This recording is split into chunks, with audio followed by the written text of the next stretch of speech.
अस्सलाम वालेकुम। Welcome to my channel Urdu story. तमाम वीडियो अपडेट्स के लिए उर्दू स्टोरी को सब्सक्राइब करें और बेल नोटिफिकेशन को भी ऑन करें। एक अफ़गानी प्रोफेसर की कहानी जो पश्तो से ना सिर्फ उर्दू बल्कि कई ज़ुबानों में उसका तर्जुमा हुआ, क्योंकि ये कहानी ही बहुत अच्छी थी।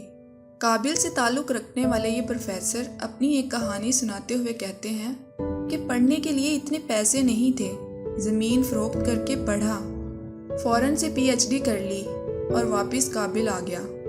सोच रहा था कि इतना ज़्यादा पढ़ लिया है कि अब सदर के बाद सबसे बड़ी कुर्सी मुझे मिलेगी। काफ़ी अरसा नौकरियों के लिए दफ्तरों की छानदानी, मगर नौकरी नहीं मिली। कुछ तो करना था, इसलिए एक कार सर्विस स्टेशन खोल लिया। रिश्तेदारों ने खूब मजाक उड़ाया, मगर मैंने अपने घर वालों को समझा लिया कि सब ठीक हो जाएगा। सर्विस स्टेशन बहुत ज़्यादा खस्ता हाल था। शीशों की बजाय प्लास्टिक का सहारा लिया। काबिल की ठंडी हवाएं आए दिन प्लास्टिक उड़ा के ले जाती, इसलिए मुझे हर रोज़ नए प्लास्टिक खरीदने पड़ते थे। चचाजाद भाइयों को मेरे काम से बहुत राहत महसूस होती थी। हर रोज़ नई कार लाते और मुझी से धुलवाते। अगरचे और भी लोग ये काम करते थे, मगर उनकी कार मैं ही धोता था। फुल सर्दी का मौसम था। काबिल की ठंडी हवाएं जिस्म के आर पार होती महसूस देती थी। मैं प्लास्टिक की खिड़की से बाहर का नज़ारा कर रहा था। चचाजाद भाई आए, गाड़ी खड़ी की और मुझे सफाई करने का कहा। गाड़ी अंदर से गोबर और पूरी तरह घास से भरी पड़ी थी। खुदा जाने, मगर मुझे ऐसा लग रहा था कि इन्होंने खुद जानबूझ के गंदी की है कि मैं इसे साफ करूं और वो मज़े से मुझे देखें। मेरे साथ काम करने वाले गाड़ी की तरफ गए, मगर मैंने उन्हें मना कर दिया।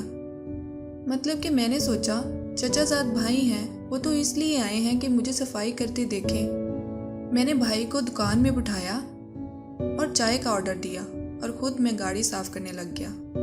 काम बहुत सख्त था, मेरी आंखें भर आईं, मगर काम करता रहा। उनकी गाड़ी बहुत गंदी थी।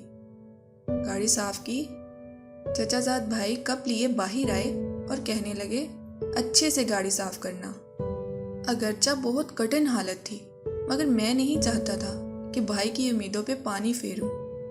कुछ दिनों के बाद एक कार मैंने बहुत अच्छी तरह से धोई, मगर कार का मालिक बहुत परेशान था। मैंने सोचा कि शायद कार अच्छे से साफ नहीं हुई, इसलिए वह परेशान है। तो मैंने उनसे पूछा कि भाई क्या बात है, आप इतने परेशान क्यों हैं? उन्होंने कहा, मैं एक तालिबे इल्म हूँ और मेरा इम्तिहान है। अजीब बात यह थी कि वो माशियात का तालिबे इल्म था और मैंने माशियात में पीएचडी कर रखी थी। मैंने पूछा, कौन से मजमून का पर्चा है आपका? उसने बोला, अकाउंटिंग का पर्चा है मेरा। मैंने उसे कहा, तुम सामने वाले कमरे में जाओ। मैंने उसे 6 मंथ का सबक 15 मिनट में समझा दिया और इसके बाद वो हैरान होके कभी मेरी तरफ देखता, कभी गाड़ी की तरफ देखता। कहने लगा कि वो गाड़ी आपने धोई है? मैंने कहा, जी हाँ, जिंदगी है, काम तो करना है। मैंने उन्हें अपनी पढ़ाई के बारे में बताया तो वो हैरान रह गया। अब वो जिद करने लगा कि आपको मेरे साथ चलना होगा। हमारी यूनिवर्सिटी के वीसी मेरे दोस्त हैं, मैं उनसे बात करता हूँ, वो आपको ज़रूर जॉब देगा। मैं उनके साथ चलने लगा। मेरे कपड़े मैले कचैले देखकर वो बोला कि आपके पास कोई और कपड़े नहीं हैं? मैंने कहा, नहीं, नौकरी किसी ने देनी नहीं, आप जिद कर रहे हैं, इसलिए मैं आपके साथ जा रहा हूँ। गीले कपड़े पहने हुए मैं वीसी ऑफिस के बाहर एक कोने में खड़ा हो गया।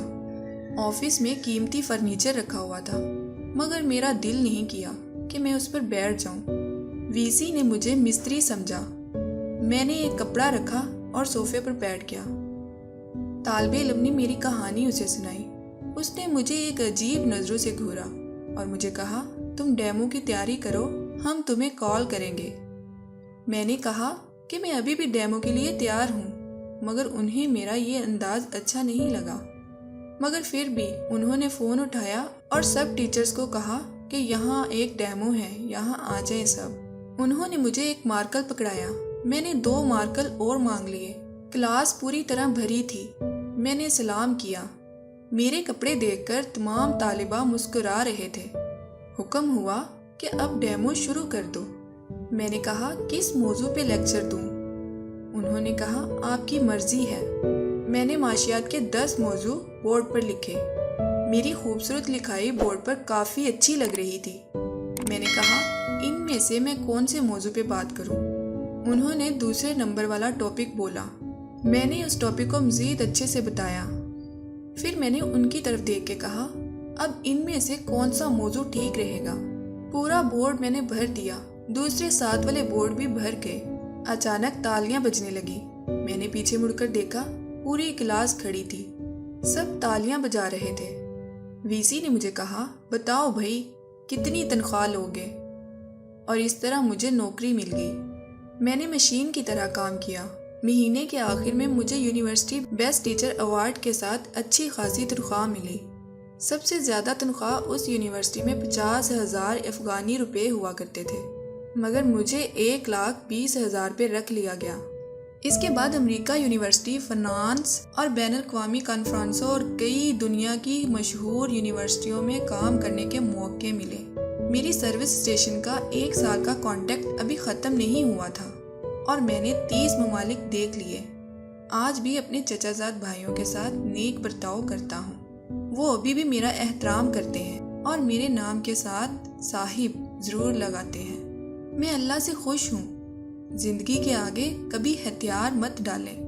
زندگی کے بہت زیادہ مسائل ہیں، البتہ کام کرنے کے طریقے چھوٹے یا بڑے ضرور ہوتے ہیں۔ خواتین حضرات، کیا یہ عمدہ کہانی، یہ عمدہ واقعہ، ایک سے زیادہ اسباق ہمارے اندر اس ویڈیو میں موجود ہیں۔ کبھی بھی تعلیم اس لیے حاصل نہیں کرنی کہ میں نے محنت مزدوری نہیں کرنی۔ تعلیم حاصل کرنا اور چیز ہے اور محنت مزدوری کرنا یہ علیحدہ ہے۔ جو انسان اس دنیا میں تھوڑی سی محنت بھی کر لے، اللہ تعالیٰ اس کا بدلہ ضرور عطا فرماتے ہیں۔ اب دنیا میں جو کامیاب ترین لوگ ہیں، ان کی زندگی کی کہانی پڑھ لیجئے۔ انہوں نے بہت سختیاں برداشت کی، انہوں نے بہت محنت کی، انہوں نے اپنے کام میں مسلسل محنت جاری رکھی، جس کی بدولت اللہ تعالیٰ نے انہیں ایک دن کامیاب کر دیا۔ ایک طرف محنت ہے تو دوسری طرف رشتہ داریوں کی آپ سے جلن۔ میرے چچا زاد بھائیوں نے میرا خوب مذاق اڑایا، اپنی دولت اور شہرت کا میرے پہ رعب جمایا، لیکن آخر میں ہوا کیا؟ عزت تو اللہ تعالیٰ نے اسی کو دی جو مظلوم تھا، جو صبر کرنے والا تھا، جو اللہ کا شکر کرنے والا تھا۔ یاد رکھیے، اگر اللہ تعالیٰ نے آپ کو حیثیت دے رکھی ہے تو اپنے رشتہ داروں کے ساتھ برا سلوک مت کیجیے، کیونکہ آپ ان قریب ذلیل اور رسوا ہو جائیں گے اس وجہ سے۔ اور اگر آپ غریب ہیں اور آپ کے رشتہ دار آپ کے ساتھ اس طرح کا سلوک کر رہے ہیں تو پریشان مت ہوئیے، کیونکہ وقت کی سب سے اچھی بات یہ ہے کہ وہ ہمیشہ ایک جیسا نہیں رہتا۔ آپ کا وقت بدلے گا، لیکن یہ بھی یاد رکھیے، آپ کا وقت بدل جائے گا تو اپنے رشتہ داروں سے ایسا ہی رویہ مت اختیار کیجیے گا، بلکہ کھلے دل کے ساتھ اللہ نے جو آپ پہ فضل کیا ہے تو ان کے ساتھ اچھا سلوک کیجیے گا۔ ایسا کرنے سے اللہ تعالیٰ آپ کو اور زیادہ چمکائے گا۔